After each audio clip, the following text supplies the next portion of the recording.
is up, hotties? Welcome back to another episode of Stay Hot. I'm Blaiden Kirk, joined as always by my two favorite co-hosts of all time, Matthew Sponauer and Theo Ash, and we've got so much to talk about. With free agency going on, it has been absolutely insane. So many crazy moves have happened already, and there will probably be the craziest move to happen as soon as we finish recording this one, but we will do our best to at least talk about the stuff that has happened so far. But before we get into it, Matt, Theo, how are you doing on this beautiful, and when I say beautiful, I mean beautiful Wednesday evening? I'm doing well. I'm just waiting to see where Mercedes Lewis will sign. With the Packers, obviously. He hasn't picked his location yet. I agree, Bladen. It is a very beautiful day. People who love winter, I know they're mad. I know they're angry.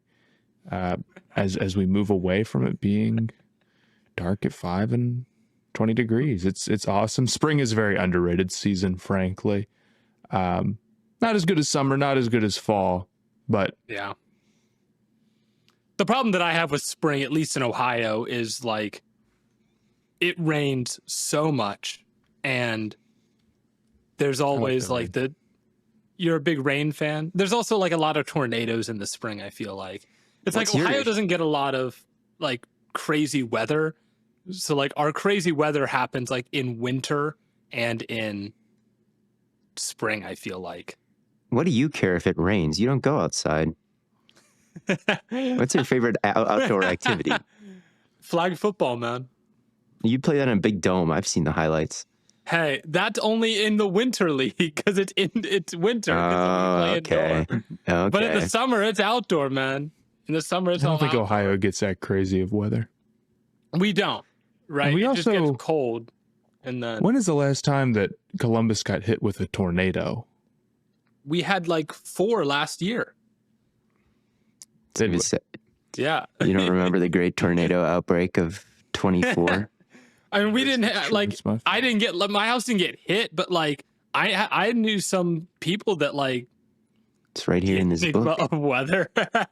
I don't remember a tornado ever really, maybe once or twice, but it didn't seem like, that seems like a pretty standard number of tornadoes. Maybe, I don't know. I mean, I had to go into my basement like a number of times. That's like, true. I guess that happened a couple of times when I was a kid.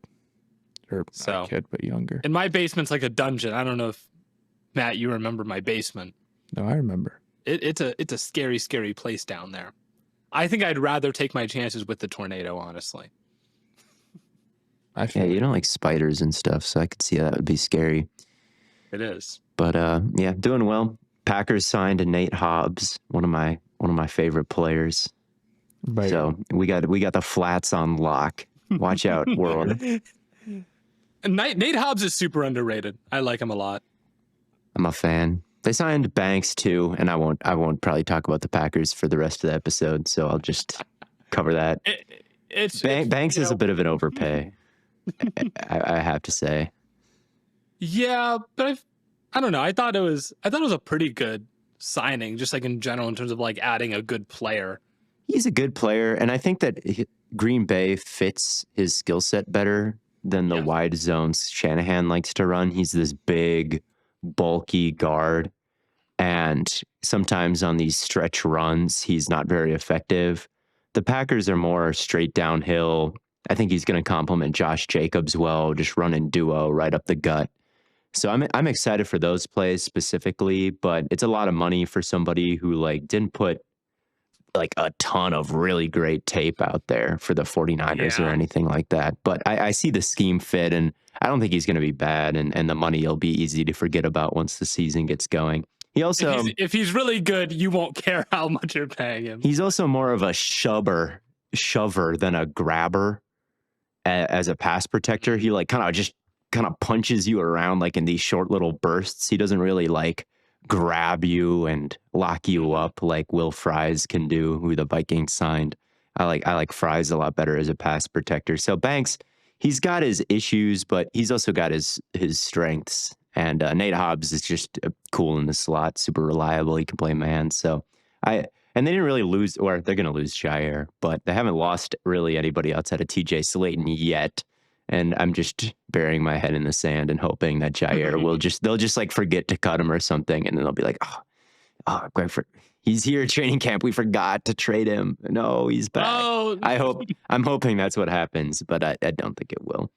No, that's exactly what's going to happen. But speaking of teams losing players, we have to talk about the Seattle Seahawks trading away Geno Smith and then trading away DK Metcalf very shortly after, and then bringing in Sam Darnold.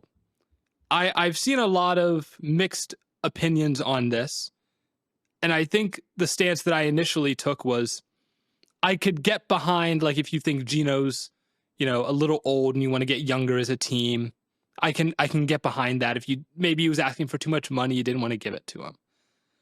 But then to like gut your offense, cut Tyler Lockett, trade DK Metcalf, and then bring in Sam Darnold, who we just talked about last episode, is like he's good. He had a pretty good season. I think it's fair to say he's like more than starting capable, but is he going to be able to come into a Seattle offense that has an objectively bad offensive line and like one real wide receiver and succeed the same way he did in Minnesota? Probably not.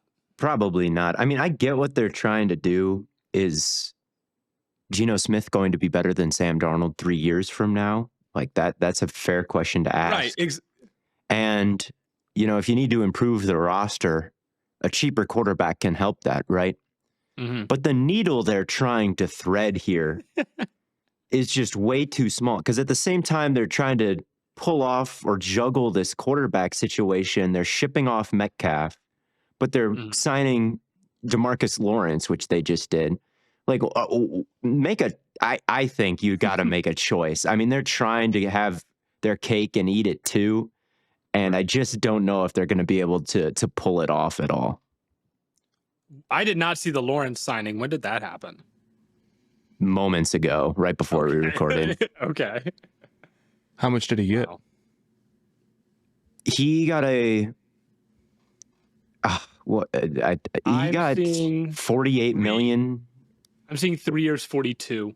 42. Maybe it could go up. Maybe it could be 48 with incentives. It's a lot of incentives, it sounds like. Okay. I think it's like a 19 million guaranteed, but I just saw that before we recorded, so the numbers are escaping me. But anyway, they're trying to thread this needle of like getting younger, freeing up cap space with DK and still trying to field this competitive roster, and it just doesn't feel like that's going to work out to me. Matt, what do you think? My take on it right now is, I mean, it feels like a lot of the best free agents, the real game changers, are already signed. Not entirely, but particularly like moves along the offensive line have been made in free agency right now.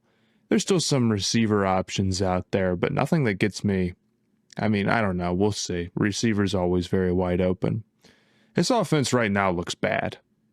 Like, it looks like a very bad offense. Jason's great. I think Darnold can be all right, just ignoring the whole Geno stuff. But they're in a position right now where if they don't absolutely nail the draft, they will be bad on offense. That's my take on it out of the gate, right? Yeah. And I know I'm almost to the point where I'm like, well, you could kind of say that about like every team, where it's like if they don't nail the draft, like that just sounds like a bad team. To be fair, they do have. We will say that.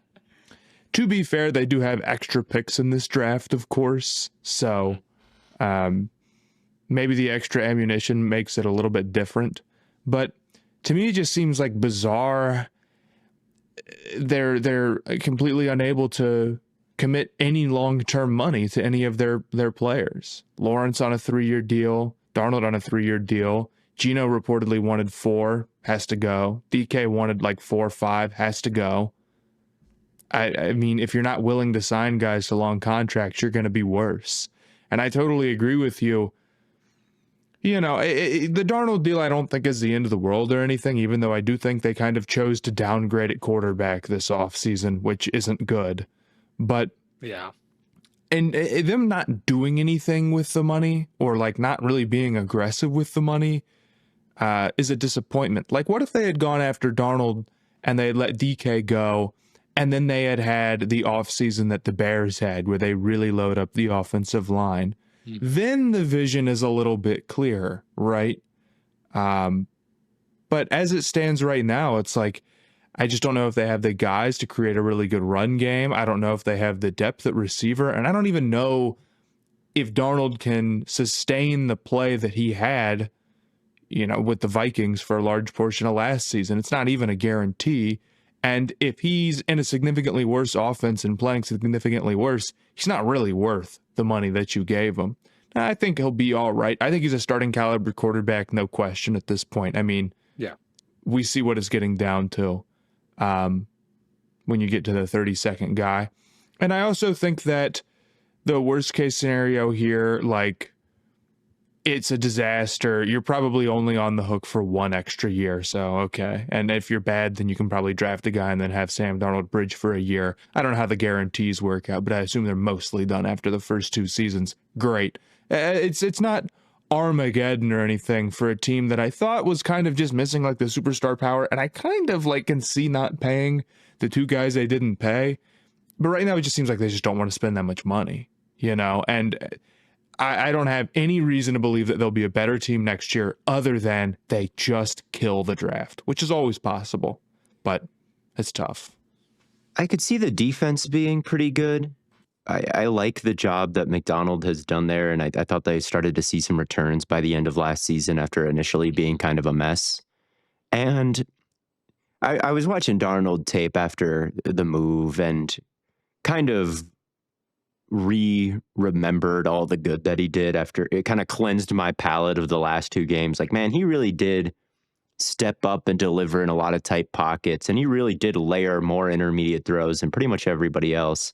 He threw for more yardage under pressure than anybody in the league last year overall. Like, that Vikings line wasn't good by the end, and I think that's kind of gotten forgotten about as we talk about Darnold. Like, oh, he was in the perfect situation in Minnesota and still messed it up. It really wasn't perfect in that Rams game. They were getting detonated on, and he didn't play a good game, certainly. But, if there's reason to believe that he can have a productive season behind a mediocre offensive line, because that's kind of what happened to him last year. But he had Justin Jefferson, he had Jordan Addison, and it's not his fault that he doesn't have those things now. It just is strange that the Seahawks would choose to bring him in while shedding those contracts and some of those guys, Lockett, whoever. The only hope I have for the offense is with Darnold, it just becomes more balanced, and that's not so much a Darnold thing as it is a Kubiak thing. The wide zone scheme gets things more under control. Charbonnet and K9 is a good running back duo that could be utilized more. You start to cook with the play action and Darnold a little bit more. Like, maybe the offensive ecosystem, even though Darnold is a downgrade, maybe the offensive ecosystem can go up from where it was under Grubb last year. I can see it too. But we're still contending with, DK is gone. And I know he didn't have his best year last year, but he's still a massive force to be reckoned with on the perimeter. He's someone who takes the top off. He's somebody who had more long-range touchdowns than anybody else last year. He was tied with Jamar Chase, with Justin Jefferson right behind him. So you have to at least respect his vertical threat ability, right? Yeah, they saw a lot of split field coverages, and they saw a lot of cover 6 with DK getting the cover 2 treatment with the press with the safety on top. So that opened things up for JSN to exploit the middle of the field from the slot. Surtain, he followed DK around. Sauce Gardner, he followed DK around. So now JSN is getting all that attention, right? So that's, even if the offensive infrastructure is better next year, or not even the infrastructure, but the balance is better next year, and Darnold plays well, there's just, again, like I said, you're threading too much of a needle. There's too many ifs. There's too many now Bobo needs to break out, and Kubiak needs to be good, and Darnold needs to be good, and you need to crush the draft. And it's like, these are all big question marks, when before, the passing game, the drop back passing game was like known to be good. And it was like can you have an aggressive, good, like, attacking offseason when it comes to like the offensive line? That was the big question for them, maybe more than anything else. And now it's like, yeah, that, and also will quarterback be good, and also your biggest strength is now a weakness at receiver, at least depth wise. So yeah. I don't love their offseason. I understand maybe not thinking it's a disaster. You could argue that maybe DK isn't a guy you want to give a massive contract to and you want to make that trade. I can see that. And maybe Geno is getting up there and you want to move on long term. Like, I think in a vacuum, maybe each move I can sort of start to see. But from a how good they're going to be this next upcoming year standpoint, I'm not feeling awesome about it. I won't lie. And they let Jordan Brooks go last year. It just feels like they've let a lot of talent walk out the door for no reason. And just they've got a bunch of cap space now, but cap space doesn't help you defend George. Yeah, they've got $60 million in cap space. But it doesn't help you against Devontae Adams and, Kyler Murray. They're gonna bribe the refs and try and win. Yeah, maybe it does. Maybe it does. But speaking of DK Metcalf and giving him a big contract, he is now in Pittsburgh, the Midwest, playing for the Steelers. So I don't know if you can call Pittsburgh the Midwest. Would you call Pittsburgh like the Northeast? I don't know what I'd call it, but I would say don't know Philly, if I'd call it Philly, a Midwestern town. It's more like of the two major Pennsylvania cities, Pittsburgh and Philadelphia. Yes. Pittsburgh is definitely more Midwestern than Philadelphia is. That's definitely true, but I still just Pennsylvania is not the Midwest. It might be the same, like in I've never been there, but it's not the Midwest. As someone who has been to Pittsburgh multiple times, it might be the exact same. I'm sure there's cows and like rolling fields and stuff, but just Pennsylvania. At any rate, he didn't go somewhere warm like he wanted. He didn't go somewhere warm, but it's warming up. So maybe he just got tricked. It was like a nice day. Oh, he doesn't know about... He doesn't know about winter yet. Doesn't have object permanence. He doesn't know about basic American geography. Pittsburgh looks like a beautiful city. I was looking at pictures of Pittsburgh the other day. It's like there's this like bending river, and it's kind of in the peninsula there, and it's got these bluffs. I was like, I got to get to Pittsburgh, low key. Like it kind of looked nice there. They got that big building on the college campus. Yeah, I have a lot of family in Pittsburgh, so we go there for Thanksgiving every once in a while. It's got a lot of character, but it is not like my favorite city. Maybe you like Miami and LA, and you like a beach. But I don't like the beach. I like big cities, but I don't like the beach. I also love the mountains. If I had to pick like a region, I wouldn't pick beach or like fields, and I would pick the mountains. There you go, Denver. But I will say one of my favorite pictures that I've ever taken on my camera is just of like the Pittsburgh like suburbs. Like it just looks like very like rustic folky vibes. I don't know, I love it. But I think DK is going to do well with rustic folky vibes. I kind of agree with you, Theo. I kind of agree with you.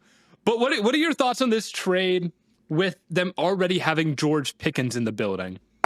It's the Crash Out brothers. It's kind of fun. I mean, you get these two big vertical threats that ranked number 2 and number 3, respectively, in yardage on vertical routes, according to NFL Pro. And I can definitely see the desire to get a second big threat to take coverage away from George Pickens, because he was really the only guy that you're too worried about. But at the same time, it's like you get DK, you have Pickens now, you get Freiermuth and Calvin Austin, and you got Jalen Warren, who they placed tender on. The skill position room is looking good, but the quarterback, there's no quarterback, and the OC is Arthur Smith. And both Pickens and DK kind of have similar strengths and weaknesses. So it's like, what exactly have they unlocked here that they didn't really have before? The picture is just so muddy for me. They gave him so much money, and they gave up a second round pick for him. And I think DK can be worth that for some teams because of the vertical element to his game. I mean, the Packers, when Christian Watson was on the field, they were the most explosive passing offense in the league. And Christian Watson isn't like that great. Like DK, there is gravity that comes with DK It's like an NBA team that can shoot a three and space the court. Like it's very important, even if he's not getting all the yards. So it's like I like trading for DK. I was down to do it, but for the Pittsburgh Steelers specifically, with Pickens already there and like Arthur Smith is the OC, and now we have no idea who the quarterback is going to be. It's like what is the vision here? Would they have been better off spending that money on something else? Like I don't love it, but I don't hate I could get it. behind that argument that they might have been better off spending the money on something else. And I'm definitely worried about quarterback. If they don't land Rodgers, it's like the Russ experience. Well, that's another limited. conversation. Also, I almost wonder if they would be better off bringing back Russell Wilson than bringing in Rodgers. Yeah, but he's visiting the Browns, and they kind of let him explore. I think it would be kind of tough to bring him back. Maybe. They better hope Rodgers doesn't like retire on the Vikings, man. It's Jameis. Okay. It is then. I'm gonna spoil this. In the event that Rodgers does go to the Steelers, I have a video pre-recorded for Bleacher Report. And what I said in that video is, you know, you look at like the numbers, the box score, and it's like, oh, he threw 28 touchdowns last year. Oh, he only threw 11 picks, 3,800 yards. It's like, you know what? I can kind of get behind that. He was top 5 in lowest time to throw last year. Like, he could get the ball out faster than Russ. He can access all the same areas of the field, plus the intermediate areas in between the hashes. And then you remember that he forced out Robert Saleh and the defense immediately took a massive plummet. You remember that he brought in Nathaniel Hackett, that he brought in all of his best friends at wide receiver, on top of having 2 great wide receivers in Devontae Adams and Garrett Wilson, and their passing offense ranked bottom half of the league for the entire season in EPA per play and success rate. And yeah. I'm just like, that just, I cannot, like, it's like the lay GM stuff, but like you're going to be bad instead of winning a championship. Led GM, but it's Chargers Tom Telesco. Yeah, I don't know if you forced Saleh out, but it was certainly dramatic, and he's dramatic. And if he's the one that you have your hope in right now, like, who knows if he'll even sign? Like, he's just a tough guy to rely on. I agree that Rodgers is the best option for them. And I do think Rodgers, I know it's tough to say that he can still bounce back because he's so old, but I do believe that there was a lot wrong with the culture of New York outside of him. Mm-hmm. And there were a lot of drops and bad offensive coordination, and he still has some arm talent.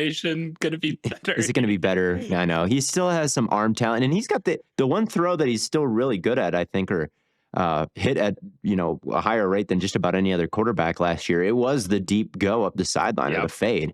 He threw a ton of those last year, and they've got the personnel to do that in Pittsburgh. So I could maybe be excited about the offense if they do bring in Rodgers, but again, that just seems like such a big if right now, and it's just tough to know how to feel about Pittsburgh.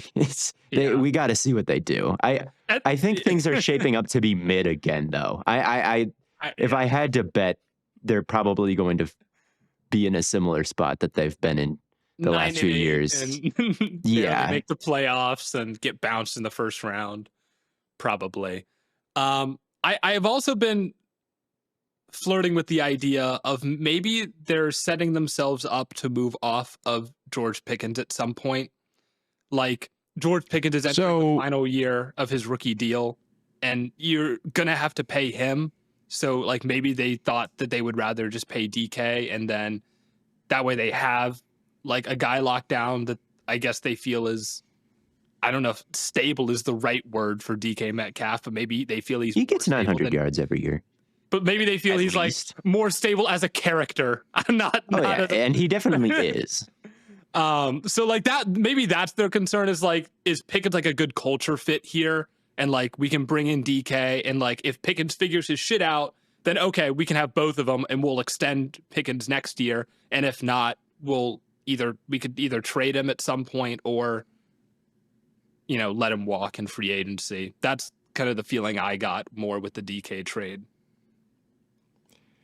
What I was going to say originally was I just don't think there's some big issue with him having two great deep threat guys. I don't think that's a also problem true. at all. Yeah. I wonder if they looked this offseason and they said, okay, we need to improve our passing attack, but there aren't a lot of good quarterbacks. Are our odds better of doing that by maybe adding an explosive receiver? I understand his and Pickens' skill set overlaps, but that doesn't exactly like make it any easier on a defense to deal with them. True, it does make them kind of like maybe a little one-dimensional in a funky way, but I actually think that if you're going to have maybe like more limited QBs, they're one-dimensional in a way that's very easy on the quarterback, right? And defensively, you know, you have to have your second best guy on a Pickens or a Metcalf. I mean, that completely changes the game on how you play the Steelers, and hypothetically should make it incredibly difficult to try to deal with both of them at the same time, I think. So I don't really hate it that much from the overlap standpoint. Maybe they don't love Pickens that much culturally, and they're thinking about maybe moving him. I don't think that's impossible. And I do think that Pittsburgh is probably in line to be kind of mid again, even though I don't dislike the Metcalf deal just because they're going to be below average at quarterback, most likely.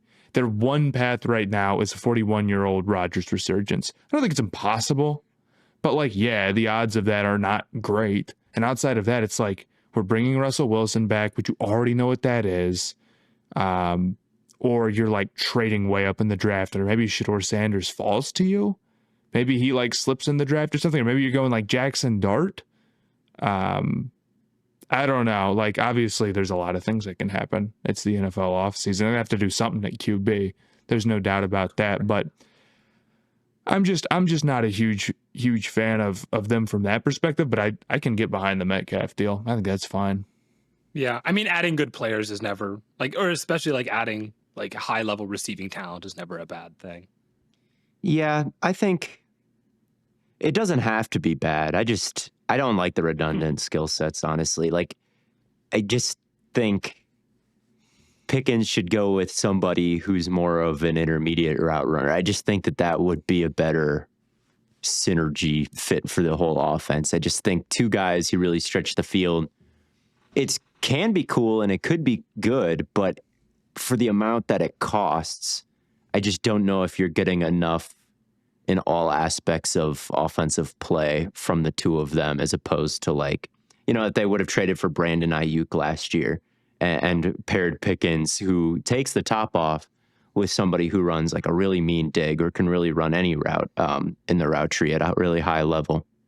I just think that would be the way I'd prefer to spend $150 million than trying to complement the skill sets. But, you can't always get what you want. And DK was available this offseason for the second round pick. And, Ayuk would have cost a first. And who knows if Ayuk would have actually been good there, considering what happened to him and how he looked before the injury. So I don't hate it. I just think like, I would have preferred DK to go to a team like the Patriots or the Packers with Christian Watson on an ACL, a team that didn't have somebody who is so similar, a team that it would be really worth paying for that skill set. That was my only thing, but it's not bad. It's not bad.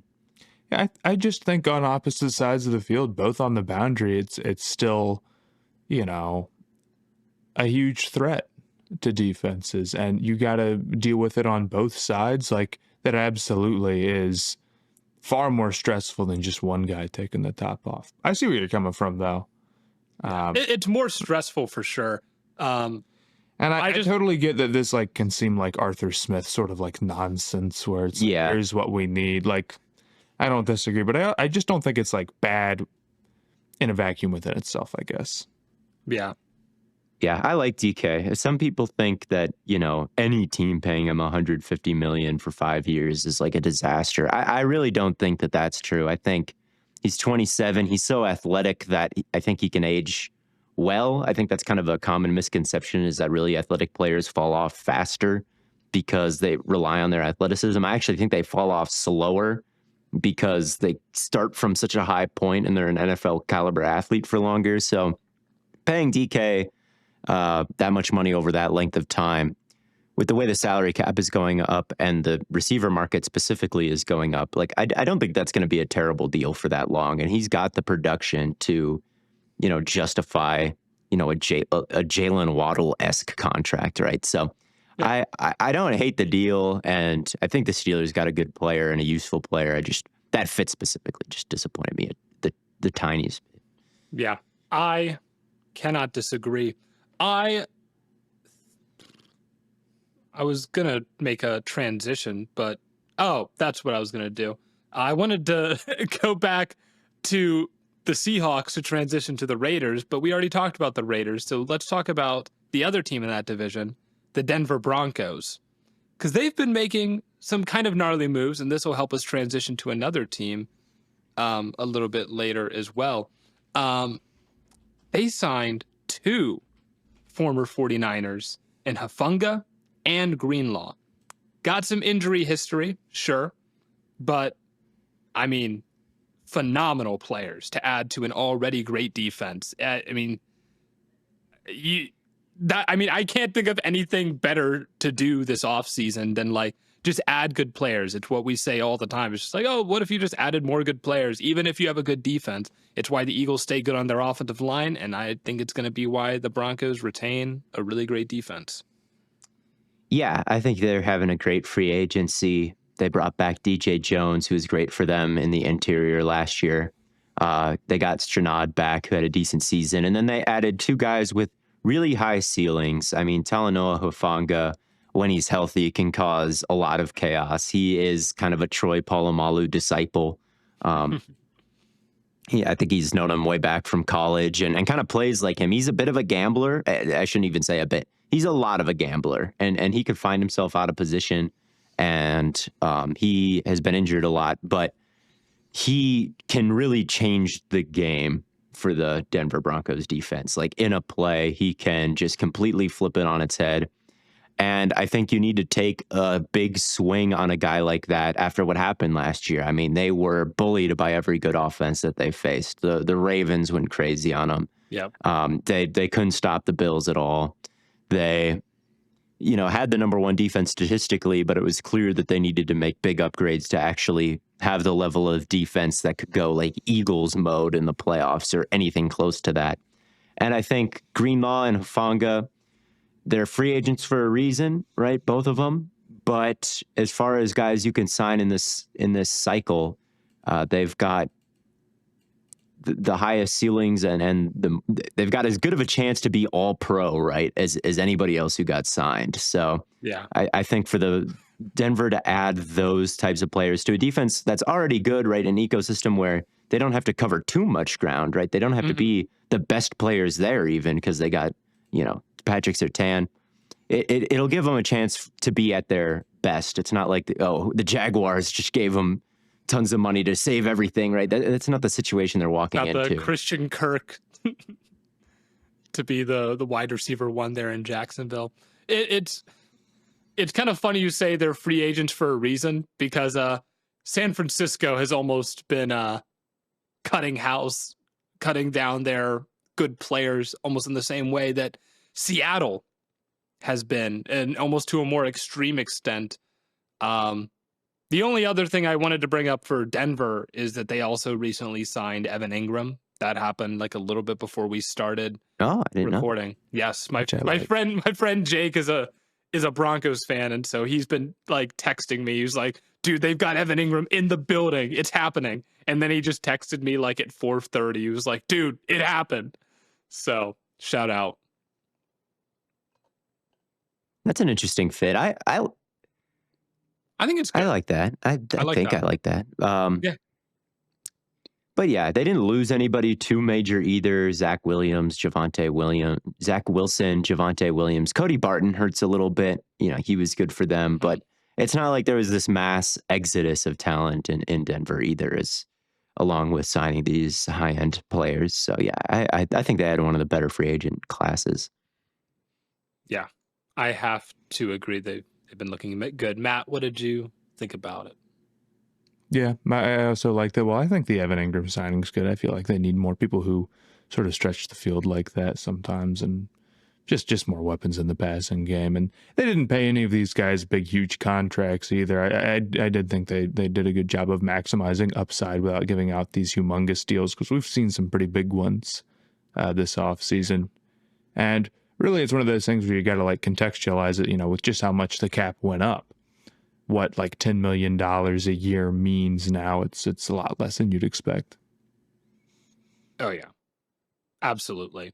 But I do want to talk about the 49ers briefly before we kind of move on to some of these other teams that added some players this offseason. Dude, I mean, the number of guys that feel like that they have lost is kind of astounding. Obviously, Hufanga and Greenlaw. They released Juszczyk, they released Hargrave, they traded away Debo.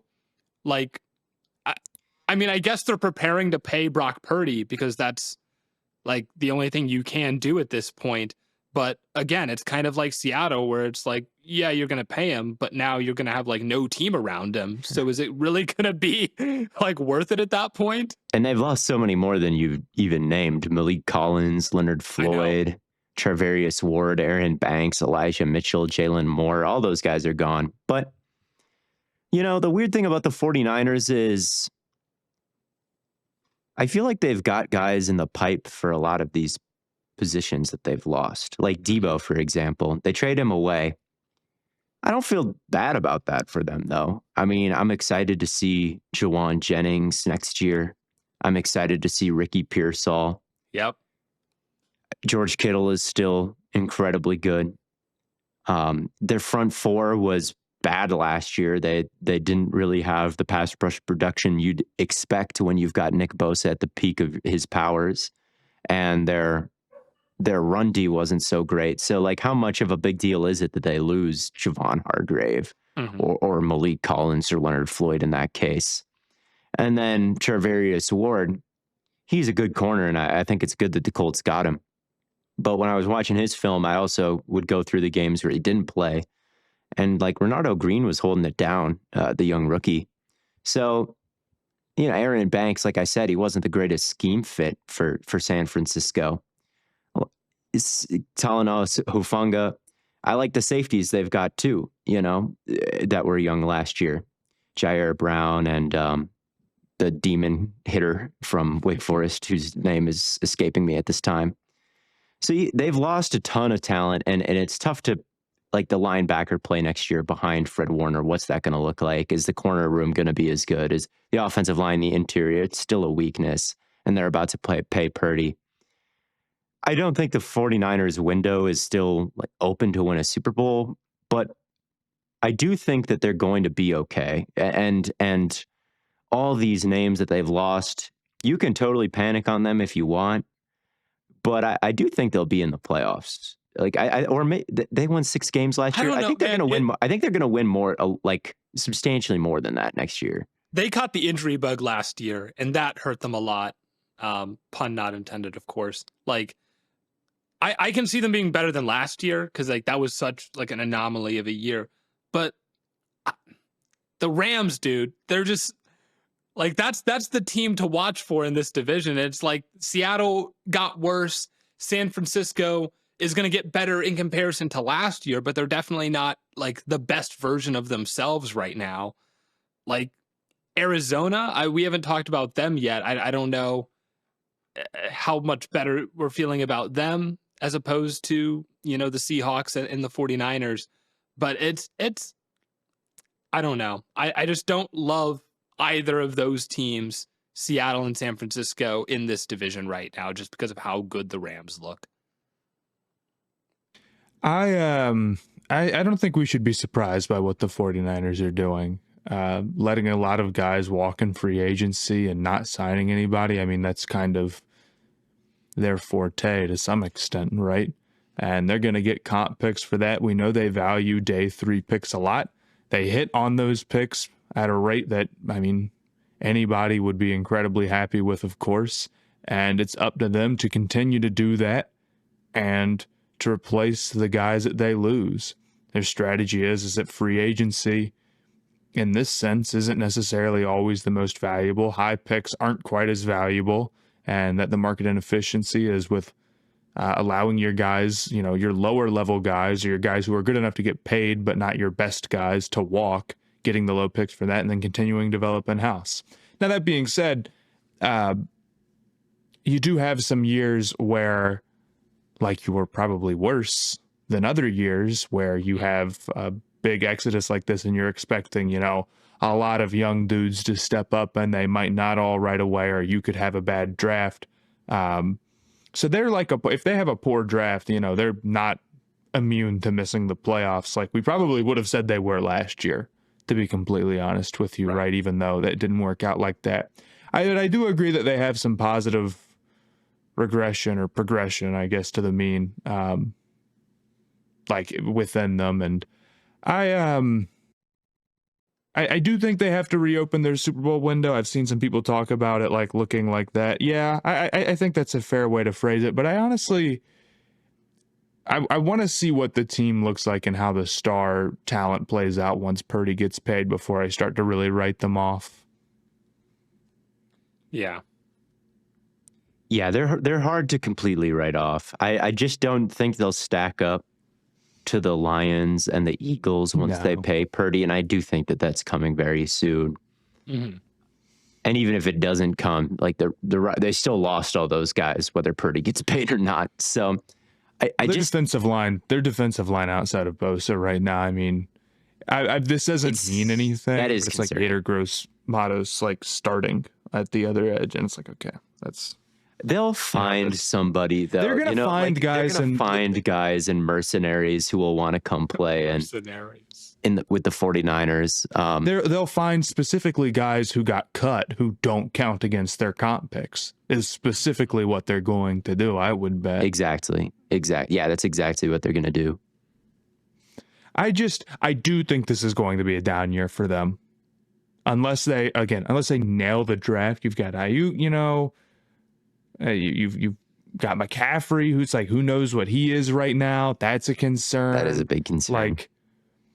And Trent Williams he's got to be 37 years. He's 36. He's going to be 37 next year. I mean, what worries me more, I guess, is what I'll say, is not like the mid-level guys who are good, but, not worthy of re-signing, I guess. Aaron Banks leaving isn't. Yeah, Aaron Banks, it's like, honestly, dude, they're essentially trading him for like a 4th-round draft pick and not paying him. It's like, that's not crazy at all. Right. What worries me is that their stars are like, I'm eyeballing. Fred Warner's the GOAT.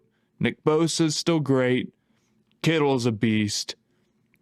But CMC did not look awesome last year. Ayuk, obviously, with the injury stuff.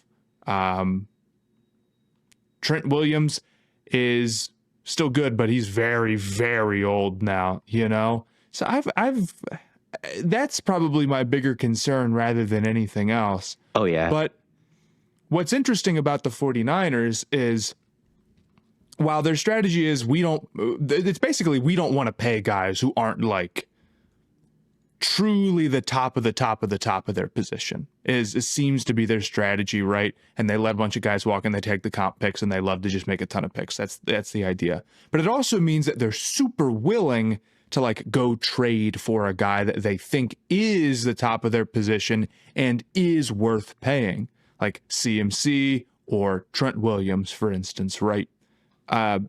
So they're always a threat to go out and make that move. If a team gets nervous about paying a guy that really they should just be paying, which happens all the time, the 49ers, regardless of whether or not it's their biggest need or whatever, are going to be at the top of the list of teams looking to do that. And you see the Rams, who are a team that's run incredibly similarly, always in the mix to do the same thing as well, right?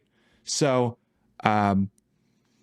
I don't want to make any too big of like an assumption about what the 49ers will look like post Purdy payment, especially since it's going to be like maybe Purdy got a big deal and then it's like, okay, well these are the years where it's really light in the contract the first couple of years, and then they restructure it once and it's like, okay, well it's coming, it's like the payment here might take like 4 years to get to before it really starts to hit them as well. So definitely some concerns with them. But I do think they're a well-run organization overall. And I think letting everybody walk isn't them just being like, well, it's over. We tried. Like, it's not really what's happening to me. Yeah, I completely agree. I think you did a really good job of laying out exactly why they're well run and some of the strategies that they constantly stick to. And they've got a process that's good, and they got a head coach that generates offense by himself, and they've got some star players. So it'll be a down year for them probably, but it's going to be an up year, I think, from where they were last. If you put the over under to me at 6, which is where they're at right now, I keep thinking they went like 9-8 last year, and that was their down. Like, they were in the hunt and they just missed it. They got the 11th overall pick in the draft, which is going to be that's going to be a big deal for them. So yeah, I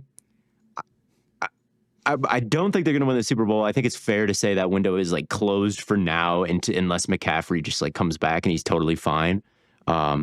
But they can reopen that window. They really can. And I want to see the rest of their offseason. Yeah, and they can't help, and you can't help but list them as like offseason losers because they have lost so much talent, but they're not really doing anything that doesn't make sense, I guess. So they're not really losers all the way. They're not like the Seahawks where I'm like, well, I just can't make heads or tails of this plan, or like the Chargers where it's like I can't like they haven't lost major talent, LA. But what did they execute like a plan? Like, no, as far as I can tell. So they're not the San Francisco, even though they've lost the most talent. I don't think they're the biggest like losers or anything like that in this free agent class. Who do you think is the biggest losers? I think it's LA, the Chargers. I really do. They had so much money, and you wanted to get a weapon for Herbert or some interior offensive line help, and it just didn't come. And they re-signed Bradley Bozeman to a pretty big contract. He was one of the worst centers in the league last year. Well, it's just the fact that they extended him at all. I shouldn't say it's that big compared to other centers, but he did get paid. Let's see. It's worth up to $12 million over the next 2 years. I will say... It's like, why would you do that? Why is that where you spend your money? I looked up his name, and the first article is, Chargers Bradley Bozeman contract isn't nearly as bad as it seemed. Not a great sign after day one of the signing. My other big free agency belief, if the first thing you're telling me about a guy is, dude, the guarantees are not that long, we could cut him in 2 years. I think it's not you're cutting Buddy in 2 years. It's not good. Yeah, no, I've seen a lot of Packers fans say that about the Banks signing. They're like, well, look at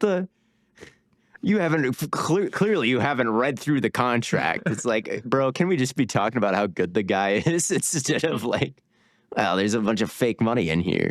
But yeah, with Bozeman, I just think like it's disappointing. We talked about them in the lead up of free agency, how much money they really have, and it's like, well, they're going to do something with it, and then they just didn't do anything. They did sign Najee, I guess. I shouldn't say they didn't do anything. And I think Najee and Harbaugh could be fun. Najee is not like moving the needle. He's not like running back, I'm afraid. And honestly, yeah, it's fine. I mean, the Najee signing's fine. I think he could do well for them. And they got back. Didn't they get back Khalil Mack? Or am I crazy? They did. Mm-hmm. It's like that's cool. I totally agree with you though. This is a team that I think is one really strong offseason away from being like a really, really serious threat, right? And I agree with you about the interior offensive line.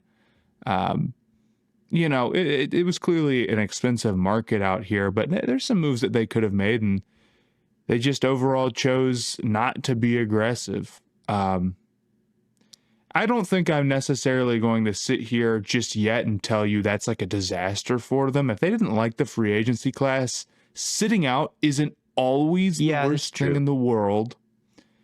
Not getting DK is definitely a bummer, where it was like, that's perfect. Like DK is like, that's exactly what you need. Him and Ladd would be a great 1-2 combo.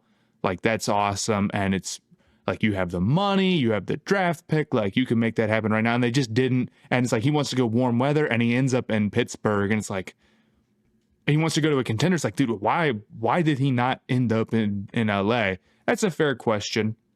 But I don't think their offseason is so bad to the point where, or their lack of involvement in free agency, I should say, is so bad to the point where I'm ready to call them losers. Because if they do a good job in the draft and say, we're going to play the long game here, make sure we can pay our true guys, and we don't want to, like, you know, if they wanted Milton Williams, it's going to be like, you know, $30 million a year almost to outbid, or some of these interior offensive linemen were going to cost a ton. Like, and the best interior offensive lineman move, of course, is like Joe Thuney. That trade, well, you can't pull that off because that's the Chiefs, right? So, and like, you're going to go get Banks? Like, man, probably not, because Banks would have been a good fit. Maybe that's why the Packers had to pay so much for him, was the Chargers trying to drive it up, because that would have been a good fit for them. But he did end up getting so expensive.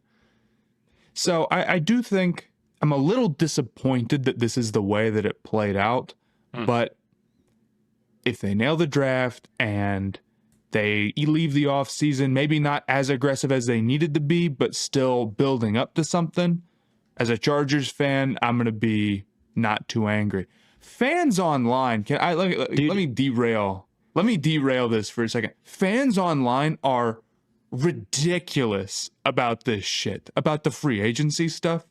They have this idea that they're going to sign like 11 starters or so. I'm like, no offense, like, because I'm on Panthers Twitter, right? Like, that's mostly what I'm seeing. And it's like, okay, we had a good day yesterday. What are we doing today? It's like the Panthers are like 5 guys. It's like, dude, that's it. That's all we're doing. We're not signing like an 11th guy to another big contract. It's just, and like teams that have no money, they're always like, it's the one where it's like the stick figure guy poking something on the ground with the stick, but then the thing on the ground is the team logo. You know exactly what. Oh yeah, like, come on, do something. Yeah, no, do something, and it's like they'll be like, it's been 45 minutes and we haven't done anything. What is going on? It's I was feeling that way, honestly. I was feeling that way, but yeah, I think, and with the Chargers, all the fans are so mad, and I do get it. I mean, I just listed them as a loser. They lost. It has something to do with some of the guys they lost to, like Poona Ford, Asante Samuel Jr., J.K. Dobbins, Palmer. Yeah. You know, Bosa. Like, they got all this money. At least bring some guys back, at least. It feels like the talent exodus. Poona Ford didn't leave on, like, some horrible contract where I'm like, yeah, all right. I get maybe you want to move on from Bosa because he's been a star, but it's like he's been expensive. Like, all right, and he's been injured. Like, fine. Why bring back J.K., man? They got to bring back JK, but yeah, that's more what I have a problem with maybe than you know, not signing Will Fries, who is not a scheme fit for them. Chargers fans are so mad though. Like, Bolt Beat right now has some hilarious headlines.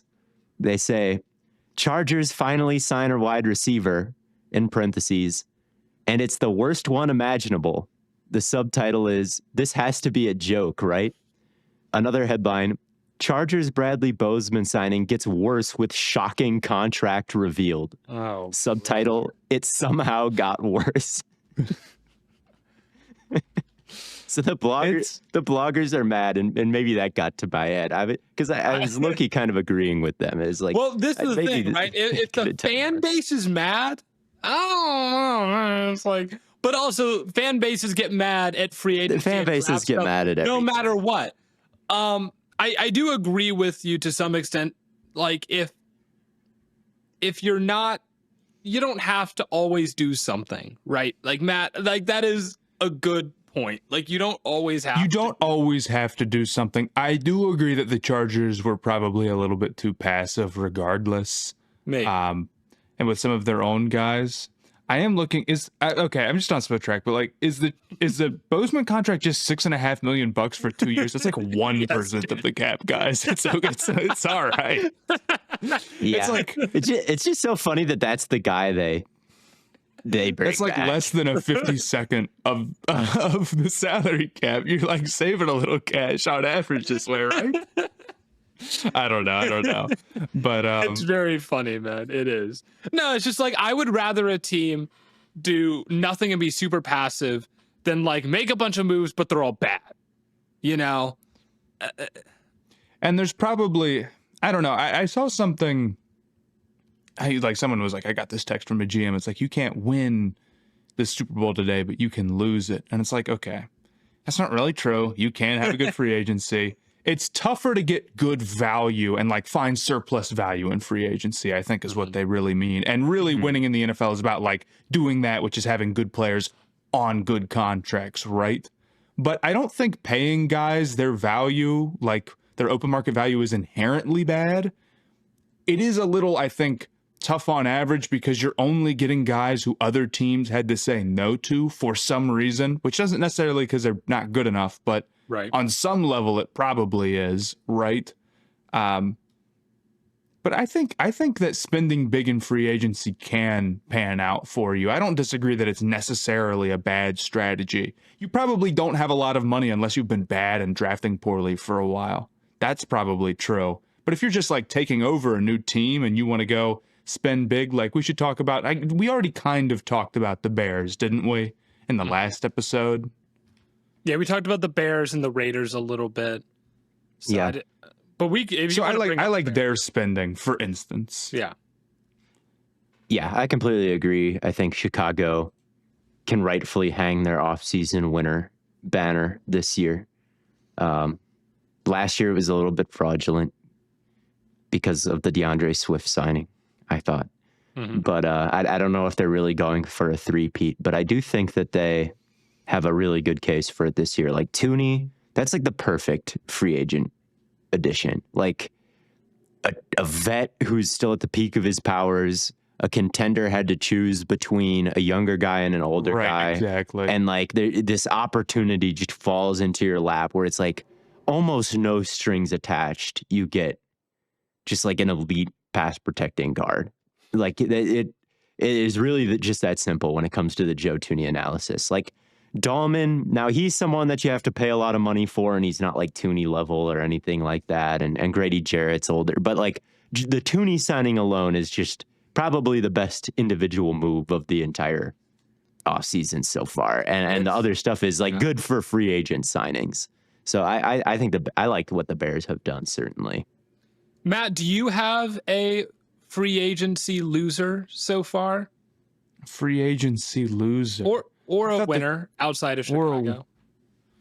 Honestly, I don't know if we haven't covered them. The big teams that I want to talk about were the 49ers and the Seahawks. I think the Panthers they've made a lot of moves, but I honestly don't think they're particularly interesting in what they did that much, right? They got good in one aspect, which I like. Like, okay, no matter what happens, the Panthers will be stout up the middle and next year against the run. And it's like, well, I think that's a decent way to spend your money. It's where it's like there's like not a guarantee, but there's like a very good chance like their interior is great next year because of the moves they made. And I like the Merrick signing. I didn't like Pat Jones, but you know, Pat if you're going to spend your money, high on. Yeah, Merrick I like, and I get what they're trying to do with Merrick. I agree that it's all like, okay, totally new defensive line and new guys coming downhill. It's like, great. Absolutely need that like so bad because they had the worst run defense in the NFL last year. I don't think they got like crazy deals though. They're spending a lot of money right now, Carolina. So they, you know, their offensive line is the most expensive in the NFL, and it's like, you know, Taylor Moton's getting $30 million. So it's like they need to find some value is my take on it. Yeah, where are the guys on like the rookie deals? The one guy where you're like, that guy is on a rookie deal. Maybe it's not the one guy. I'm trying to think.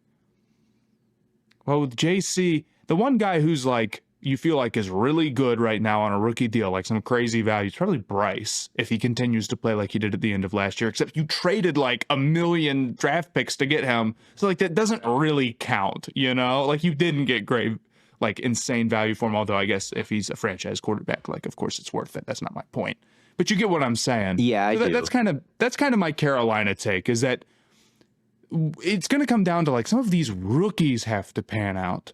You know, like Legette's got to be better in terms of like his ability to play the ball next year.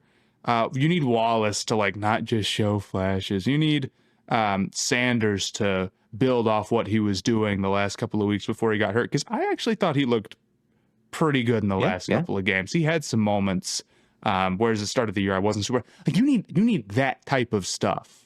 And they need, because it's been ages since they've really crushed a draft. Yeah, they're getting better, but they might be approaching self-inflicted ceiling faster That's than you might be. that's exactly my thought on them, where it's like they're spending all this money and it's like They're getting good, but can they be great? right, but it's like how do they we're not at that question yet, I guess, for Carolina, and they've been so bad for so long. I don't want to be too negative about them, because like I just want to win more than 5 games. I just want to be in the mix. Me too, man. 14. Yeah, I mean there are reasons that their defense could kind of be like tough to go against next year, and I think that's a big thing, where it's like, look, at the end of the day, they got a lockdown corner, and I don't think it's bad to get a deal like that done. And it's tough to run against them. Like it's just more than you can say for them last year. So I'm happy with that. What do you guys think of the Patriots? They were the biggest overall spenders this free agency, spending almost $250 million on defensive contracts. So far this cycle, they nabbed Milton Williams, the biggest available free agent. and they really nabbed him. Yeah, they did really nab him. It was reported that he was going to go to Carolina before Ian Rappaport said, it's I got to let you guys know, Carolina, it's not official. And then he signed with the Patriots, and then they signed Harold Landry, and they signed Carlton Davis, and they signed Robert Spillane. Mm-hmm. Are we liking these moves, or are we feeling a little bit like the Panthers here, where they're spending, they're getting better? I think it's a little Panthers-y. I feel like there's no question about that, right? Yeah. I will say I do like Milton Williams as a signing, a decent amount. I know they spent big, but like when he was doing his thing last year, like as a pass rusher, like he was really good. And he's young, which is just rare in this. And he's young, which I also like. And I will say that's kind of what I like about some of the Panthers moves as well, is they got some guys where it's like they're not, like they might be playing their best ball ahead of them. That being said, I'm really not, I feel like Landry is maybe a little like within a role, and I don't think Carlton Davis was like that incredibly great last year, to the point where, I mean, they gave him a massive contract, unless I'm mistaken. No, 3 years, $60 million. Davis got Williams got 4 years, 104. Landry got 3 years, 43. Like, there's a lot of money between those guys. Morgan Moses got $24 million for 3 years. Spillane got $37 million. Like there's some old players there that are probably making too much money.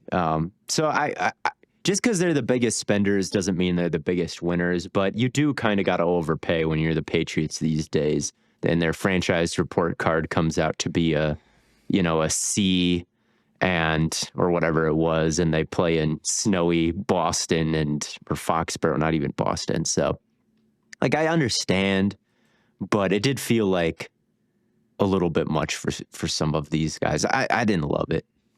I think compared to the last time they were the biggest spenders in free agency, I think this is an upgrade, but maybe that's a low bar. Because I feel like the last time it was just like literally just guys to like fill voids.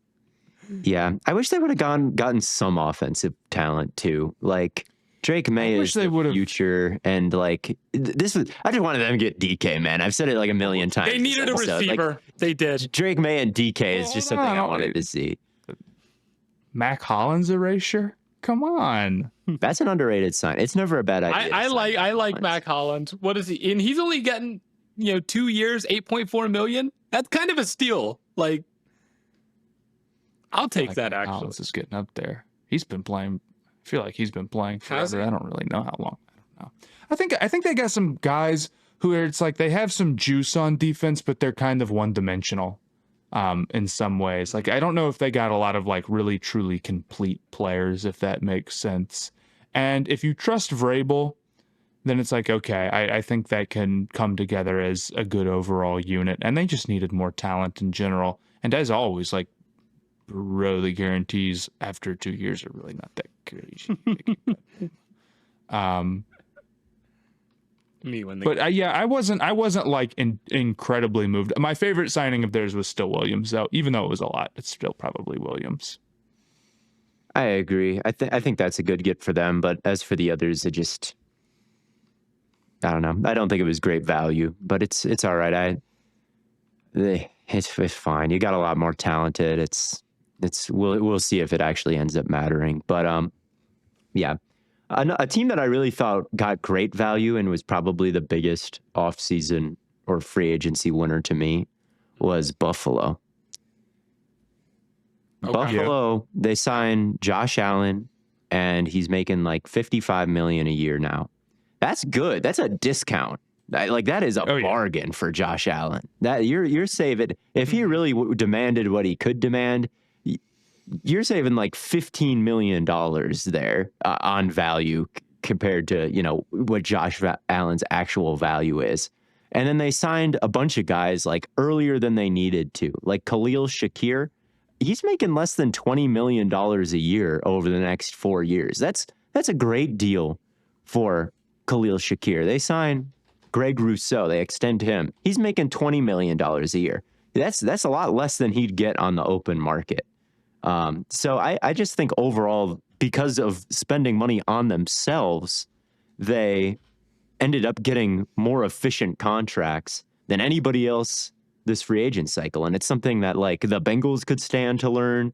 The Cowboys could stand to learn, what a lot of teams could stand to learn. The Bills actually went out and did it. And then on top of that, like they get Bosa, right? They get Josh Palmer to be the deep threat. They don't bring back Amari Cooper, and I think that's good. I think he's a little washed.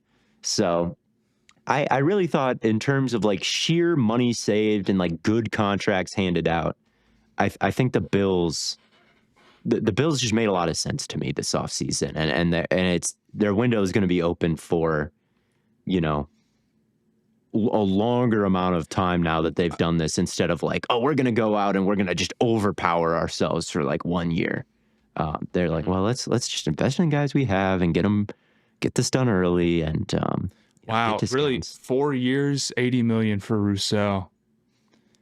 That is an incredibly good deal. I mean, if you're not kidding, if Rousseau hit the open market, I think he would have gotten at least Milton Williams money, right? I don't think that's... I would have to think, though. He's an amazing run defender. I mean, he's limited as a pass rusher. He's not like going to make your 4-man rush crazy, which is what you're looking for. And that's the issue with the Bills. But he's a good player, and $20 million.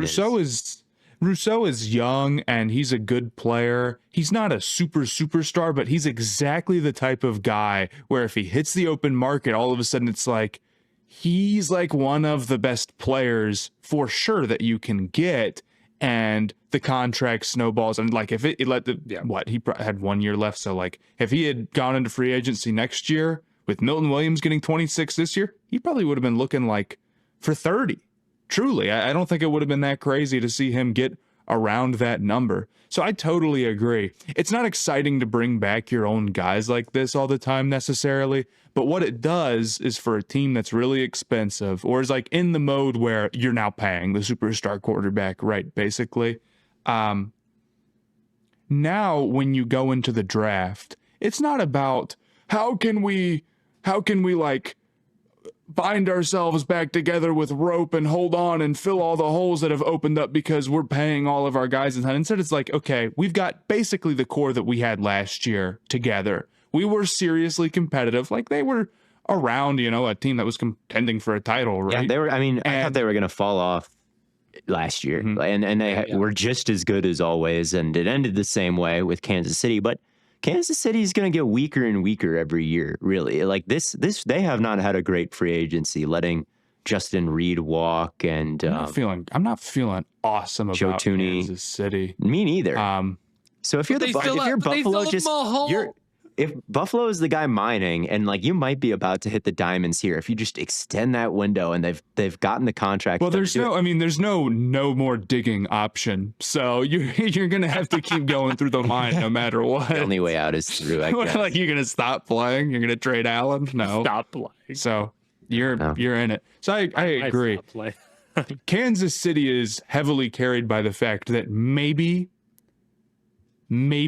the receivers come in and it's like it's a whole new ball game for them and the offense opens back up. But here's the thing about good old KC. This is the last year evil. I'm saying that.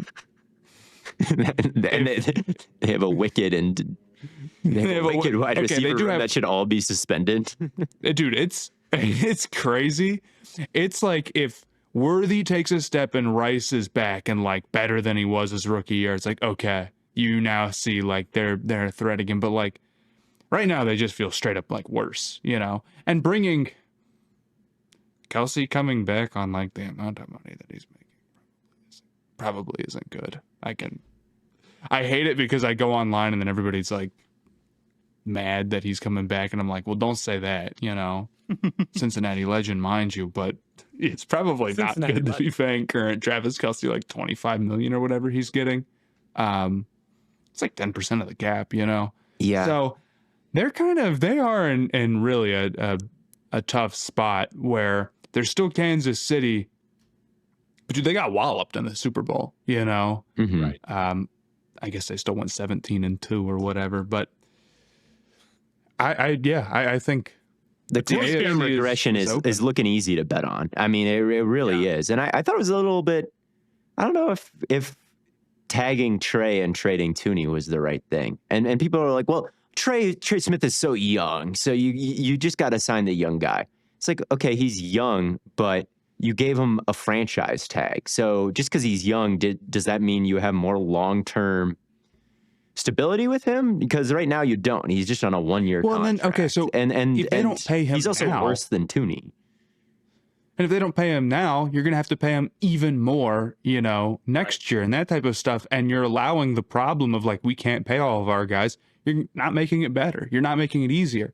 The way that you solve this issue is you pay the guys that you have that you know are going to be around long term as soon as possible. Yep. And in the moment it's bad. And then when you get to it, all of a sudden you've saved yourself like $10 million, $7 million a year because you got that deal done in 2024 or 2025 and not 2026, 2027. You see how quickly this. It adds up, right? Right. It adds. I went up more than 10% this year. And that makes a big difference.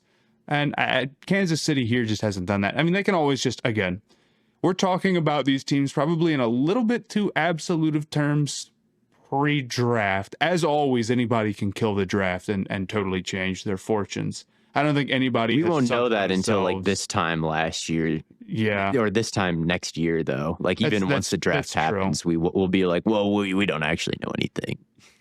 No, right. we'll be actually, we will know everything. Yeah, I'm gonna scout There's about 500 players between. Right, exactly, and there's another move that I want to talk about. Justin Fields. Yes. To the Jets. What did you guys think of this one? Bad quarterback to a bad organization, and people are like, "Wow, I low-key love this move." It's like the reason it makes so much sense is because like they need each other because they're both terrible. No, it's literally like that's why you love them. Something about this is just something about this. Right. It makes a lot of sense to me. It's how like the Jets couldn't sign Darnold because they ruined his career. They can't sign Rodgers because they ruined his career. They can't sign. They can't trade for Geno Smith. They can't make Zach Wilson. They really like all the quarterbacks. They couldn't bring it anyway. Dude, this low-key like like if you're watching a show or a movie where it's like the end of the world and it's just like two strangers stuck in like a basement or like on an island together, and it's like, man, why do they feel like they're so in love? It's like, this is literally that. Yeah. It's just like marriage out of desperation. It had to happen. There was no other possible landing spot for either situation.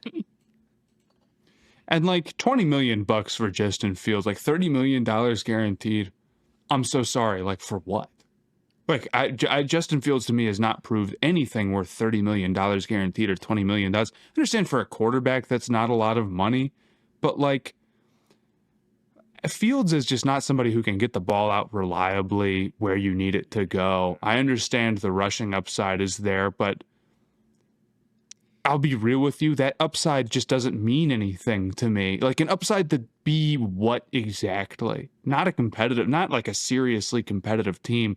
I know he won some games with Pittsburgh and whatever, but that wasn't really because of him. I mean, of course you can win a defensive game with just about any, quarterback there. he's young, could he continue to develop? Well, we've seen a lot of guys do it, but it doesn't feel like he's walking into the greatest situation in the world. I guess it's not the end of days if it doesn't work out and you're like, well, we had to do something and we didn't want to make a massive commitment. So I'm glad about that if I'm the Jets. When this doesn't work out, it's probably not going to be like some long-term blunder that sets you back in any significant way. Really, the Rodgers trade was more that than anything else. And if it really is that big of a disaster and you're really bad and you get a high draft pick, quarterback solution might be there for you, right? Mm-hmm. But I was like, what I thought was like, dude, we got Andy Dalton, Panthers, 2 years, $8 million. That might have been the steal of the offseason. Because Daniel seriously. Jones got a 1 year, $14 million deal. It's like, Damn. I don't think Daniel Jones is a starting caliber quarterback at all. I agree. Right? I think he was one of the worst quarterbacks last year who saw time. So I at least with Fields, it's like, all right, well, he won some games. He's like, 5-1 through 6 games, even though he got benched for Russell Wilson, who also doesn't have a team right now in this very quarterback, which, what does that say, right? But maybe the Jets should have brought in Russ. Maybe that's the. That would have been I think I would have preferred to bring in Russ. I guess it all depends on the money. Is Russ going to get more than those guys? You have to assume, right? Yeah, I think Russ will. I don't mind bringing in Fields over Russ because he's young, but I just feel like right. Fields in his games last year that he started, he only averaged 130 passing yards per game, and the team scored 19 points.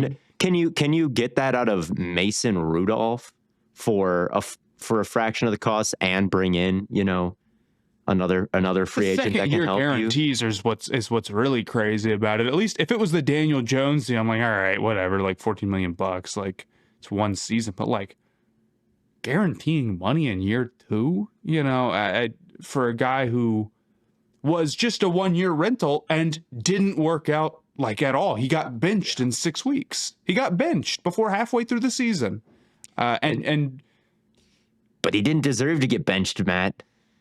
That's and it was like, maybe it was like not, that. But who? Okay, this is just region. I heard that so much because I talked about it on TikTok and I called it the saddest signing, and I compared it. I compared it to two losers at school. Well, you're gonna get some comments for that. You knew when you posted I compared it to two losers at school dating. I said, okay, I got these comments. I don't know. Few and I on the same. Yeah. We were. It doesn't really move the needle landscape wise, but it's good that two people are happy. But I was a little mean. But people are like, well, you didn't really deserve to get benched, and it's like this. Do you understand how this sounds? It just doesn't. He's not the guy. But if the Steelers do let him walk, and they sign Rodgers to a 2-year, $70 million contract, if they sign Rodgers to a big deal, and we're comfortable letting Fields walk and doing that, I'd rather have Fields on that. All right. I think Fields with DK and Pickens, catching deep passes, he doesn't need to throw that many to be efficient. Plus, that stretches the safeties to the sideline and could amplify his rushing threat potentially. So I kind of liked the fit of him on the Steelers. If it was cheap, and they decided not to go with that. Now, I think Rodgers is a better quarterback than Fields. And I'd rather have a cheap Rodgers than a cheap Fields.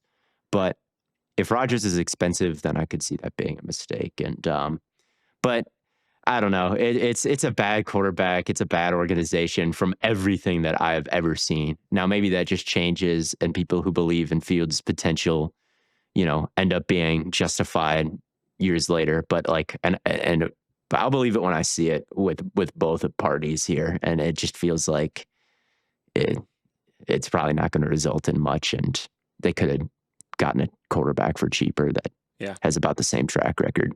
Russell Wilson holds the ball for a long time. According to PFF, 2.84 seconds average time to throw.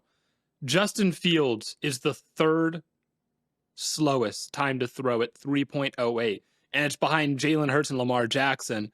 But Jalen Hurts and Lamar Jackson also are doing a little bit more with that time than Justin Fields is. Yeah, they are doing a lot more with that time than Fields is. Somehow he averaged like a shockingly low amount of like rushing yards per carry last year. He's at 4.7. That might be an Arthur it's because Smith the problem. Steelers were basically like it's rushing time, and like everyone just keyed in on it, bro. Yeah, Because it's the one-dimensional Arthur Smith thing. It's like if your game plan is like we're coming out here, it's like, well, Justin Fields is going to run a ton, even though he like can't really throw like in rhythm of like some like passing concepts or whatever. It's like, okay, well, the rushing stuff gets negated pretty quickly if it's not like the second ability, you know? Yeah. It's the reason why, like, yeah, I mean, it's just tough if you're going to be one dimensional, even if the rushing upside is there, I guess. Yeah. The other team, I thought the Vikings did a pretty good job. Mm-hmm. They are fascinating because I'm not sure if JJ is actually going to be better than Darnold next year, and they might not even start JJ from what it sounds like. But Well, I was laughing to myself today. I do think they did good. I thought they got Fry's like okay. Like, yeah, I like he's getting Fries. pass protection. Like Ryan Kelly, they got him what, like 2 years, 18 million. I thought like that's a good deal for a guy who's been a solid vet for a long time. Isaiah Rodgers is going to be money for them, I think. 2 years, 15 million. Yeah. And I was like, Allen has some real juice, even though he was banged up last year. And it's like Hargrave. It's like, okay, those two dudes. I'm a little concerned about what the DTs, but anyway, go on. Hargrave was like 2 years. I thought it was so bad. Allen was a decently big commitment, but I still think I think just the injury stuff was bothering him last year. And it's like, dudes with some pass rushing juice like that across the line with Flores, like I'm interested to see it. I'm not going to lie, but I can definitely see how maybe it won't be. I think if anyone will maximize those guys, it will be Brian Flores. Yeah, of course. Yeah. You know. Yeah. And Jonathan Allen is not washed by any stretch. In fact, he's probably quicker and like he's got more energy than probably any other defensive tackle in the league. When you look at how he strings moves together and just the effort he gives on every play, like this guy is the farthest thing from washed. But he is like very small, and he's always been a small DT. And I do think like maybe some juice in his legs to bull rush is kind of gone and to really anchor down. And I think with him and Hargrave both, I am fascinated to see how they fit in the scheme because those two are just fast as fuck. Like those two are so quick still, Jonathan Allen and Hargrave. So maybe Flores has something up his sleeve to take advantage of that. But like running downhill on them, I would do that. I'm calling. Aaron Banks gonna promise you Flores doesn't. I'm telling you that. Sorry, Aaron Banks. I know Aaron Banks is licking his chops. So true, man. I thought it was very interesting. Like Washington fans were pretty happy to let Jonathan Allen go, but I thought that was like another player where I'm like, I kind of would have liked. What injury did he have again? And then he came back and it was a peck. Yeah, he had a peck, and then he I think he came. I don't know. Maybe I'm making this up in my head. But like I'm just like dudes are like so excited to keep Bobby Wagner around, but they're like, nah, get Jonathan Allen out of here. Jonathan Allen might be better than Kinlaw, who they paid more money to. That's what I'm saying. The Kinlaw deal was weird. What I was laughing about, though, I thought it was so funny. It's like the Vikings are still mulling signing Aaron Rodgers. It's like, what do you mean they're like mulling it? Like they can't decide whether or not they want the guy they started. They picked the 10th overall, pick the play or not. Like, what is the... That's the thing about it. Or not? It's like they're having a good offseason. Like, if you believe that JJ is better than Sam Darnold, like it's hard to know. It's hard to know exactly how that's going to work out. I wasn't super high on JJ, but I also didn't think he was like a terrible prospect or anything. And he's young, and I thought he had a pretty decent arm. And I think he's coming into a really good situation. Mm-hmm. Oh, and I just have like a hard time believing. I don't know. I feel like he's not going to be a disaster. I think he might not be better than what Darnold did last year, because Darnold was like really hot and like he's a pro, you know, and there's a big difference between like, you know, being in your 7th season or whatever Darnold was in, right? Mm-hmm. Playing in your like 50th game or whatever, probably more than that, versus McCarthy. But it is a little weird that there's consideration to have him sit at all. He's the 10th overall pick. There is no like, we need to hide him from the horrors of our offense like there was with Drake May last year. It's like, what are you doing? And at some point, on some level, you either hit on McCarthy or you didn't, right? And you need to know that reality. How would you even know, though? He's only played one preseason well, that's game. and he played. Yeah, he was fine in that one too. He did throw a bad pick to Jack Jones, forks up, and Darnold hit him how on is dig. how is his recovery from the injury going? Yeah, maybe that. Let me ask him. Yeah, maybe that's it. But here's the thing: would you even be considering Aaron Rodgers if that was the issue? It feels like that's kind of extreme, because to me it seems like that would just be like a slow start thing. It's hard to know. It's hard to know. I feel weird if that makes more sense. They need to sign some vet. I mean, they lost Daniel Jones too. If JJ does get hurt, you would probably like him combined with like an above average backup, just because of everything. I don't know, but yeah, they're having a weird offseason, but it's not bad. I like the most of the moves they've made. I do think Allen could end up being a bit too much, and I think Hargrave is kind of bad. I do. He's fast and he's got some quickness and can close on the quarterback still and can pursue lateral runs, but you can hunt him in the run game you really can hunt him. Get a double team on him. He's moving back. He was not a good signing for the 49ers whatsoever. So that one was kind of like but they gave him like 2 years, like $35 million, right? Something like that. They gave him 30. Maybe am I making that up? I never saw the details on it. It didn't get reported serious right away. Money. I don't think it was like Hargrave was 2 years 30. Allen was 3 years 60. That I don't like for them, but I love Isaiah Rodgers and Will Fries is really going to be good for them in pass protection, I think. Yeah. So, and Allen, and they might be able to cook like this year with Allen. You know how you get accused of hating NFC North teams, Theo? Yeah. On TikTok, even when you'll be giving like a really balanced take a lot of the times, and then sometimes it'll be like you hate them anyway. You should give. Next time, like someone is like the winner of the offseason in your division, you need to give like a seething sort of like through tears and grit his teeth why it sucks so bad and it's so stupid. And there's one more move that we should have talked. There's one more move that I want to talk about before we get out here. Tunsil to the Commanders. Okay. Yes, we have to talk about Houston. I've been waiting, dude. We've been bouncing around the league, and we've been avoiding the biggest move that even happened. It really is. What are they doing? I can understand where the Texans are coming from. Tunsil's a little older. There's reported locker room problems, and they don't get any sort of like bonus from the fans for that. Like nobody, like a lot of people on like Twitter or wherever won't take that into account. But like it matters.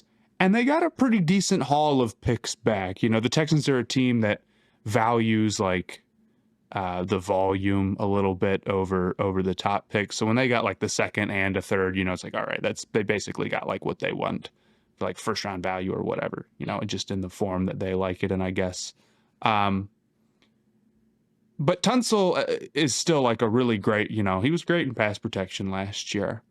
And the Texans didn't make like some big like offensive line move. And I understand where they're coming from, and maybe it's what they had to do. Maybe it was so bad, it was just such a disaster that you had to get him out of the room. I mean, we did say a lot of the Texans' problems last year were just like they couldn't communicate, they didn't mesh at all. It's like it looked like it was a week 1 offensive line that never played with each other like week 15, right? I remember very specifically us saying that. So maybe all of that is more complicated than people think, and they didn't get terrible value, and he's older, and he's going to get some massive contract, and last year wasn't like his greatest year, so maybe he's in decline. Like all that could be true, and it's going to be really, really hard to get this offensive line good enough to be competitive with if you're dropping the one guy who was like the surefire thing, right? I don't blame them for wanting a whole new unit in there, I guess, but like there's got to be something done here, you know? Seriously. It's going to be a lot to try to fix, I guess, just in one draft or with some move that we haven't seen yet. I don't know what offensive linemen are available still, but if they're out there and they're good, they're already getting paid a ton of money. You know, you're not exactly going to save a ridiculous amount here. So This could easily result in them using the picks they got from Tunsil to trade up in the draft because they have to take one, and then just taking a guy who's worse than Tunsil, you know? And I'll say this, I think it is bad draft strategy to go in absolutely needing a position. In a perfect world, you have no serious needs and you can always just take the best available player, and that gives you the best odds of just hitting on prospects, which truly is the hard part. I understand the closer you get to contention, the more the short-term benefit of wanting to address your needs matters. There's no question about that. But when you go into one saying, we have to have a tackle. If we don't have a tackle, it's going to be a disaster. If we don't have multiple offensive linemen and we don't hit on multiple of them, it's a disaster. And it might be a lost season with our great quarterback on one of his years of the rookie deal, and it might get him hurt. Like, it could screw up the whole offense, right? Like, it's bad, you know? Mm-hmm. When you do that, you start crossing off a lot of names that maybe should be available to you but aren't because you have to do this one thing, and that's not good overall process. So I don't love that for them. Doesn't mean that it won't work out. You know, in one instance, if they trade up and they're just right about the tackle or right about whatever offensive lineman they draft, we'll sit here and say, boom, they're geniuses. But they've got a very, very big moment coming up for them when it comes to fixing this offensive line. Because right now what I've seen is like they kind of already have like, we're going to move Howard out to left tackle and so-and-so out, you know, like, I forget what their whole lineup was. I saw some tweet about it. Maybe it's just completely fantasy, but it sounds like they had some sort of plan together about how they're piecing together their current offensive line, which is like they signed Lakin Tomlinson. They signed Lakin right? Tomlinson, but who was like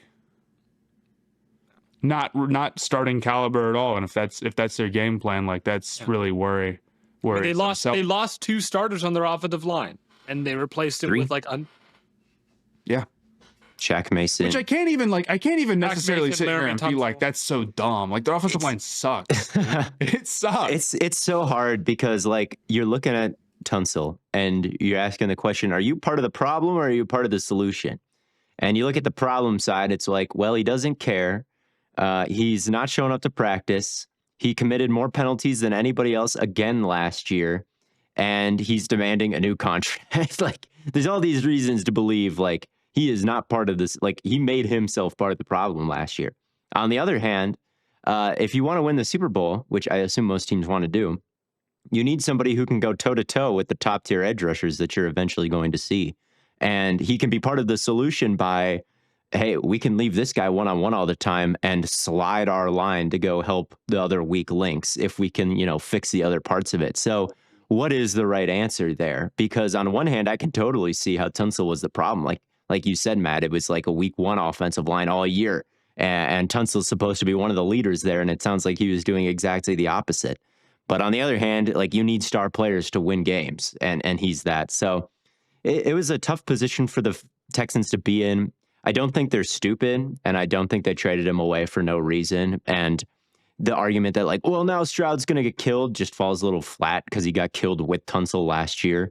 But also like the Commanders got to be going to get killed. The Commanders have to be feeling a lot better because Tunsil being, you know, relaxed about if they win or lose or if the quarterback gets sacked. It's not going to matter as much in Washington because Jaden Daniels isn't going to get sacked so much because they don't have all these other issues on the line. And, you know, if they need to beat Aiden Hutchinson in the playoffs to get where they need to go, or they need to beat, you know, whoever it is, like they got the guy who can really help them do that and shut them down and make it so they don't have to worry about them. So I'd rather be the Commanders in this situation. I don't think the Texans necessarily chose the wrong thing. And it sounds like that's something we could really only know by being in the building. But yeah, it was definitely an interesting move and one that it'll be fascinating to see what the caliber of that line is like and if they can replace him in the aggregate, as they say in a post-Aaron Donald world. Well, the current offensive line is Blake Fisher, Lakin Tomlinson, Jarrett Patterson, Juice Scruggs, and Titus Howard. I mean, it's not great. No. But if they can like communicate, if it could be a lot better if they could just like communicate, like, hey, the defensive lineman in front of me just moved. Guard, he's your guy now. If they can just like say that to each other, they're going to be like better than they were last year. Laramie Tunsil drama is always elite, bro. He just doesn't care. That's awesome. But he's still elite. That's hilarious. 10 minutes before the draft. The gifted burnout architect. Low key, bro. Honestly, I feel him, man. You know, He's just got ADHD, bro. It's tougher than people realize, and they need to. He's got how many chill on him. But he's always got something going on. Yeah, man. One more thing before we get out here. CJ Mosley just got released by the Jets. So Packer. Brown. He's made like 5 second team All Pros. Did you know that? And they're kind of deserved. They are. I'm not saying He should be a Packer. He should be a Packer. Not if he comes to Cleveland first, man. Panther. What the hell? We actually do need an off-ball line. Panther. Campbell. The Browns. Campbell at 8. The Browns need an off-ball linebacker. So, but hey, I think that's all we've got for this episode. We're sorry if we didn't talk about your team, but there's 32 of them, man. Can't hit them all in one episode. So we'll probably do some more free agency recap. We'll talk more draft stuff coming forward as well. But until then and until next time, thank you all for tuning in. And until, I'm just going to keep saying until, from your 3 favorite fellas here at Stay Hot, thank you. And we'll catch you on the flippity flop.